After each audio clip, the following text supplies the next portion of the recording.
আজকে আমাদের এই এপিসোডটা না খুবই ইন্টারেস্টিং। তার দুটো কারণ আছে। এক হচ্ছে এটা বছরের শেষ এপিসোড, আর একটা হচ্ছে আমরা একেবারে পাহাড়ের বুক থেকে এই এপিসোডটা তৈরি করছি। একদম পাহাড়ের বুকে দিলখুশ পর্ব। কোনো রকম দেরি করছি না, একটা লাইক হবে নাকি এই পরিবেশটার জন্য অন্তত। আর তাহলে চলুন প্রথম কোন বন্ধু কমেন্ট করেছে একবার দেখে নিই। প্রথম বন্ধু কমেন্ট করেছেন আরবান। আমি যদি সৌদি আরব থেকে বাংলাদেশে ফোন কিনে আনি তাহলে কি সেটা সার্ভিস সেন্টারে নিয়ে গেলে সার্ভিস পাবো নাকি কোনো সমস্যা হবে? সৌদি আরব থেকে যদি আপনি অ্যাপেলের ফোন কেনেন তাহলে কোনো রকম সার্ভিস সেন্টারে প্রবলেম হবে না, কারণ অ্যাপেল ইন্টারন্যাশনাল ওয়ারেন্টি প্রোভাইড করে। কিন্তু আপনি যদি অন্যান্য যে কোনো কোম্পানি, সেটা স্যামসাং হতে পারে, রিয়েলমি হতে পারে, শাওমি হতে পারে, সেটা যদি সৌদি আরব থেকে আপনি ফোনটা কেনেন, বাংলাদেশের সার্ভিস সেন্টার কিন্তু আপনাকে সার্ভিস প্রোভাইড করবে না। শুধুমাত্র সৌদি আরবের যে সার্ভিস সেন্টার আছে সেখানেই আপনাকে সার্ভিসটা নিতে হবে। পরের বন্ধু মুন্না টিভি। দাদা স্যামসাং গ্যালাক্সি S22 কেনা কি ঠিক হবে 2024 সালে? 2024 সালে এসে স্যামসাং গ্যালাক্সি S22 মাত্র 40,000 রুপিতে অ্যামাজনের মার্কেটে অ্যাভেলেবেল। তো সেক্ষেত্রে একেবারেই রেকমেন্ড করা যায় ফোনটাকে। হ্যাঁ, ফোনটার একটা প্রবলেম রয়েছে, ফোনটা যেহেতু একটু ছোটো ফোন আর কোয়ালকম স্ন্যাপড্রাগন 8 জেনারেশন 1 একেতেই ওভারহিট হয় প্রসেসরটা, তো ফোনটা একটু গরম হলে তখন একটু থ্রট করে, তখন পারফরমেন্স একটু ড্রপ করে। কিন্তু ওভারঅল যদি আপনি ক্যামেরা দেখেন, ফোনটার বিল্ড কোয়ালিটি দেখেন, ফোনটার লুকস এবং ডিজাইন দেখেন, তাহলে একদম পারফেক্ট ডিভাইস। আর তার থেকেও বড় কথা, আমি কম্প্যাক্ট ডিজাইনের ফোন পছন্দ করি। S22 কম্প্যাক্ট ডিজাইনের ফোন। তবে হ্যাঁ, কখনোই ওটা গেমিং ফোন নয়। গেমিং ফোন কিনলে ওর থেকে অনেক ভালো অপশান অ্যাভেলেবেল। তবে হ্যাঁ, একটা পারফেক্ট ফ্ল্যাগশিপ ফোন হিসেবে S22কে 2024 সালেও রেকমেন্ড করা যায়। পরের বন্ধু এমডি সাহেব। ভাই প্লিজ উত্তর দেবেন, S24 এর এআই ফিচারগুলো পরবর্তী আপডেটের মাধ্যমে S23 বা S22তে পাওয়া যাবে? কিছু কিছু এআই ফিচার অবশ্যই আপডেটের মাধ্যমে S23তে পাওয়া যাবে, কিন্তু S22তে স্যামসাং আদৌ প্রোভাইড করবে কিনা সেটার সম্পর্কে কোনো রকম গ্যারান্টি নেই। তবে আমার মনে হয় S23তে যখনই One UI 7.0 আপডেট আসবে বা S22 সিরিজেও আসার কথা, তখন কিন্তু বেশ কিছু এআই ফিচার আমরা স্যামসাংয়ের পুরনো ডিভাইসগুলোতে দেখতে পাবো। অমলান। দাদা মোটো থিংকশিল্ড প্রোটেকশন আর স্যামসাংয়ের নক সিকিউরিটির মধ্যে পার্থক্য কী? প্রথমেই বলি, স্যামসাংয়ের যে নক সিকিউরিটি, অন্তত দামি যে ফ্ল্যাগশিপ লেভেলের নক সিকিউরিটি, সেখানে হার্ডওয়্যার লেভেল সিকিউরিটি কিন্তু স্যামসাং প্রোভাইড করে। কিন্তু মোটোরোলার যে থিংকশিল্ড, সেটাতে যে কম দামি ডিভাইসগুলো রয়েছে সেখানে কোনো রকম হার্ডওয়্যার লেভেল থাকে না। এমনকি ফ্ল্যাগশিপ লেভেলের মোটোরোলার যে ফোনগুলো থিংকশিল্ডের রয়েছে সেখানেও কিন্তু কোনো হার্ডওয়্যার লেভেল প্রোটেকশন থাকে না। তবে সিকিউরিটির দিক থেকে অবশ্যই স্যামসাং বেটার। তবে কিছুদিন আগে তো আমি একটা শর্টস আপলোড করেছিলাম যেখানে বলেছিলাম অলরেডি গভর্নমেন্টের পক্ষ থেকে একটা রেস্ট্রিকশন দেওয়া হয়েছে যে স্যামসাংয়ের নক সিকিউরিটিকেও নাকি খুব তাড়াতাড়ি ব্রেক করে দেওয়া যাচ্ছে। অন্তত হ্যাকাররা স্যামসাংয়ের ফোনকে খুব তাড়াতাড়ি হ্যাক করতে পারছে, যদিও স্যামসাং বলেছে যে আপডেট প্রোভাইড করবে। তো এখনও পর্যন্ত আপাত দৃষ্টিতে তো নক সিকিউরিটিকে, যেহেতু হার্ডওয়্যার লেভেল একটা সিকিউরিটি রয়েছে, তো সেটাকে বেশি সিকিউর মনে হচ্ছে। ফৈজু। দাদা স্যামসাং M55 কবে আসবে? Love from Bangladesh. M55 এর এখনো পর্যন্ত লঞ্চ কবে হবে তার ট্রাস্টেড কোনো খবর পাওয়া যায়নি। খবর পেলেই আমি টেক নিউজে তো আপডেট করে দেবো। তবে যতটুকু মনে করা হচ্ছে M55 মার্চ 2024 সাল নাগাদ লঞ্চ করতে পারে। নাজিমুল ইসলাম। 20 থেকে 30,000 টাকার মধ্যে ভালো ডিসপ্লে একটা ফোন কিনতে চাইছি। আমি গেম খেলি না, শুধু একটা ভালো ডিসপ্লে আর ব্যাটারি ব্যাকআপ দরকার। আমি দুটো ফোনকে রেকমেন্ড করতে পারি। এক হচ্ছে IQ Z7 Pro আর একটা হচ্ছে Vivo T2 Pro। Motorola H40 Neo, সেটার দাম একটু বেশি, তবে 30,000 টাকার মধ্যে বাংলাদেশে এই দুটো ফোন কিন্তু পারফেক্ট হতে পারে। আরিফুল ইসলাম। ভাই আমি বিডি থেকে স্যামসাং নোট 10 প্লাস কিনতে চাই, এখন বলেন এটা কেনা ঠিক হবে কিনা? নোট 10 প্লাস আজকের দিনে দাঁড়িয়ে অনেকটা পুরনো ডিভাইস হয়ে গেছে, আপডেটও কিন্তু মোটামুটি বন্ধ হয়ে গেছে। তো সেক্ষেত্রে দাঁড়িয়ে আমি কখনোই স্যামসাং নোট 10 প্লাস আজকের দিনে দাঁড়িয়ে রেকমেন্ড করতে পারছি না। অন্তত পক্ষে স্যামসাংয়ের S21 সিরিজের যে ফোনগুলো রয়েছে বা S22 সিরিজের ফোনগুলো এখন অনেকটাই কম দামে পাওয়া যাচ্ছে। S24 সিরিজ লঞ্চ হলে আরও ফোনগুলোর দাম কমবে, তখন ওই ফোনগুলো নেওয়া যেতে পারে। হৃদয়। দাদা আইফোন SE4 কবে আসবে? আইফোন SE4 কবে আসবে তার লেটেস্ট কিন্তু কোনো রকম লিক নেই। কোনো সময় লিক আসে যে মার্চ 2024 সালে লঞ্চ করবে, আবার কোনো সময় লিক আসে যে 2025 সালে হয়ে যেতে পারে লঞ্চ হতে হতে।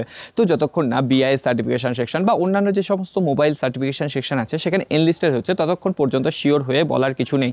তো এতটুকু লিক আছে যে আইফোন SE4 যে ফোনটা, সেটা আইফোন 8 এর মতো দেখতে হবে, সেখানে ফেস আনলকের সুবিধা থাকবে, এমনকি সেখানে বেশ কিছু আর্টিফিশিয়াল ইন্টেলিজেন্সের ফিচারও দেওয়া হবে। তো দেখা যাক, যখন লঞ্চ হবে, যখন কোনো খবর পাবো, তখন অবশ্যই টেক নিউজে আপডেট দেবো। Draw animation. কমেন্ট তো পড়েন না, 100টা কমেন্ট করেছি। শাওমি এই যুগে কেনা কি ঠিক হবে? দেখুন, শাওমি অনেক স্টেবল ফোন এখন বার করছে। মাঝখানে মানছি শাওমির যে MI UI সেটা অনেক ল্যাগি ছিল, অনেক বেশ কিছু জায়গায় বাগ ছিল, বেশ কিছু অ্যাপ্লিকেশন ক্র্যাশ করতো, কিন্তু আজকের দিনে দাঁড়িয়ে শাওমি কিন্তু আপডেটের মাধ্যমে MI UI কে যথেষ্ট স্টেবল করেছে। এমনকি MI UI এর সব থেকে বড় কমপ্লেন যেটা ছিল, সেখানে অনেক ব্লোটওয়্যার দেওয়া হতো। আজকের দিনে শাওমি কিন্তু ব্লোটওয়্যার কমিয়েছে।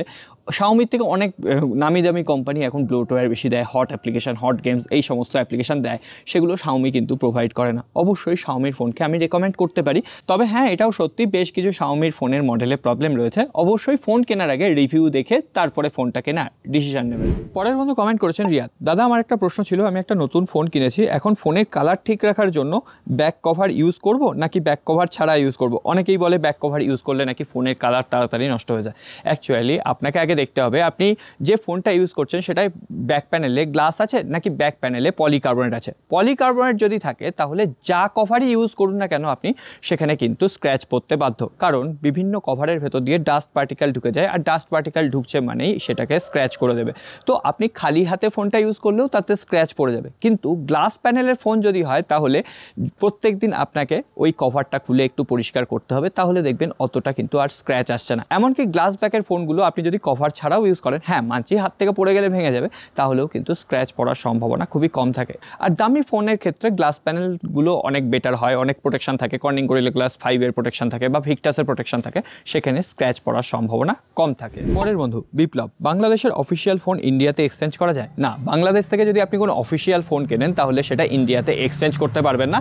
যখনই এক্সচেঞ্জ করতে যাওয়া হয় তখন সেখানে IMEI নম্বর চায়, IMEI ডাজ নট ম্যাচ দেখাবে যদি আপনি বাংলাদেশের অফিসিয়াল ফোন ইন্ডিয়াতে এসে এক্সচেঞ্জ করতে চান। ইউজার, নাথিং ফোন 1 কি এই মুহূর্তে কেনা ঠিক হবে? অ্যান্ড্রয়েড 14 আপডেট আসবে। নাথিং ফোন 1 আজকের দিনে প্রায় 25,000 রুপি, বাংলাদেশে এখনও প্রায় 40,000 টাকায় বিক্রি হয়। ওই দামে অনেক ভালো ভালো ফোন অ্যাভেলেবেল রয়েছে। নাথিং ফোন 1 আজকের দিনে কোয়ালকম স্ন্যাপড্রাগন 778G প্রসেসর দিয়ে ওই দামে কেনার আজকে অন্তত কোনো রকম যুক্তি নেই। আমাদের দেশে একটা কথা প্রচলিত আছে যে ইন্ডিয়ান ভ্যারিয়েন্টে রেডমি নাকি একটু বেশি সমস্যা দেয়। কথাটা কতটুকু সত্যি? কথাটা একেবারেই ভুল কথা। যদি একটা ফোনের প্রবলেম হওয়ার থাকে সেটা ইন্ডিয়ান ভ্যারিয়েন্টেও হবে, গ্লোবাল ভ্যারিয়েন্টেও হবে, এমনকি চাইনিজ ভ্যারিয়েন্টেও হবে। অন্তত পক্ষে আমি বলবো চাইনিজ ভ্যারিয়েন্টে বেশ কিছু ব্লোটওয়্যার থাকে, বেশ কিছু আনওয়ান্টেড অ্যাপ্লিকেশন থাকে যেগুলোকে আপনি আনইনস্টল করতে পারবেন না। আমি রেকমেন্ড করি সবসময় হয় গ্লোবাল ভার্সন কিনুন বা ইন্ডিয়ান ভার্সন কিনুন, সেটাই আপনাদের জন্য বেটার হবে। অনেক ফ্র্যাঙ্কলি ফোনগুলোকে আপনি ইউজ করতে পারবেন, ফোনগুলো অনেক বেশি ইউজার ফ্রেন্ডলি, সেখানে ওই চাইনিজ কোনো অ্যাপ্লিকেশন অন্তত ইনস্টল থাকবে না। পরের বন্ধু ইউজার, দাদা ভার্চুয়াল র্যাম কত রাখা ভালো? আমার ফোনের র্যাম 6GB আর ভার্চুয়াল 6 আছে। ভার্চুয়াল র্যাম একদম অকাজের একটা জিনিস। আপনি ভার্চুয়াল র্যাম আপনার ফোনে বাড়িয়ে রাখুন বা নাই বা রাখুন, ফোনের পারফরমেন্সে কিন্তু কোনো রকম হেরফের হয় না, এমনকি র্যাম অপটিমাইজেশনও একই থাকে। 6GB আপনার ইন্টারনাল যে মেমোরি আছে সেখান থেকে কমে গেছে। আমি কখনোই ভার্চুয়াল র্যামকে সাজেস্ট করি না, আপনি চাইলে রাখতে পারেন অন, ওই মনের স্যাটিসফ্যাকশন আছে। পরের বন্ধু আমিরুল, দীর্ঘদিন ব্যবহারের জন্য কোন অ্যান্ড্রয়েড ফোন ভালো? দীর্ঘদিন ব্যবহার করার জন্য প্রত্যেকটা অ্যান্ড্রয়েড ফোনই ভালো, সেটা শুধুমাত্র প্রায়োরিটির উপর ডিপেন্ড করছে। আপনি ধরুন একটা কম দামি ফোন কিনলেন, সেটার যদি আপনি 1 বছর পরে ভালো পারফরমেন্স আর সেই পারফরমেন্স তো আর ওই কম দামি ফোনটা দিতে পারবে না। মোটামুটি একটা মিড বাজেট ফোন অন্তত 4 থেকে 5 বছর কিন্তু ভালোভাবে সার্ভিস দিতে পারে অ্যান্ড্রয়েডের ক্ষেত্রে। আর iOS এর ক্ষেত্রেও তাই। আমরা অনেকেই ভাবি যে iOS স্লো হয় না, iOS হয়তো 10 বছর 12 বছর 15 বছর ইউজ করা যায়, তেমন নয়। iOS এরও ব্যাটারি আস্তে আস্তে কমে যায়, iOS এরও পারফরমেন্স ড্রপ করে, ক্যামেরা কোয়ালিটি কমে যায়। তো এটা প্রায়োরিটির উপর ডিপেন্ড করছে।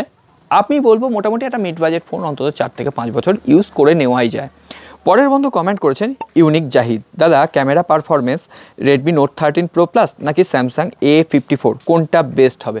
ক্যামেরার দিক থেকে স্যামসাং A54 অবশ্যই বেস্ট, কিন্তু স্যামসাংয়ের এই ফোনটাকে কখনোই রেকমেন্ড করা যায় না। A54 একেতেই ওভার প্রাইস, তার উপর এক্সিনোসের প্রসেসরটা অতটা অপটিমাইজ নয়, পারফরমেন্স একেবারেই খারাপ। তো সেক্ষেত্রে এই উত্তরটা আমি যদি ফ্র্যাঙ্কলি দিই, অনেক স্যামসাং লাভারই হয়তো আমার উপর খেপে যাবেন, কিন্তু আমি হলে পার্সোনালি রেডমি নোট 13 প্রো প্লাসকেই বেছে নিতাম। না হলে অন্তত Samsung Galaxy S21 fan addition যে কোয়ালকম ভার্সনটা, সেটা বেছে নিতাম, কারণ একই দামে মোটামুটি পাওয়া যায়। পরের বন্ধু সৈকত, টেসলা ফোন কবে নাগাদ আসবে? টেসলা ফোন কখনোই আসবে না।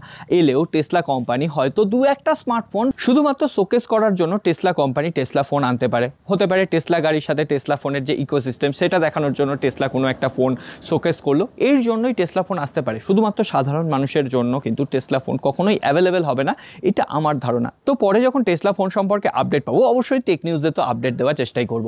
আজকে অনেক বন্ধুর কমেন্ট ইতিমধ্যেই নেওয়ার চেষ্টা করেছি, বেশি কমেন্ট নিয়েছি কারণ এই লোকেশনটা আপনাদের দেখানোর ছিল। কেমন লাগলো অবশ্যই কমেন্ট বক্সে লিখে জানাবেন। সকলকে নতুন বছরের শুভেচ্ছা জানিয়ে আজকে আর কথা বাড়াচ্ছি না। সকলে ভালো থাকবেন, সুস্থ থাকবেন, দেখা হবে আগামী পর্বে।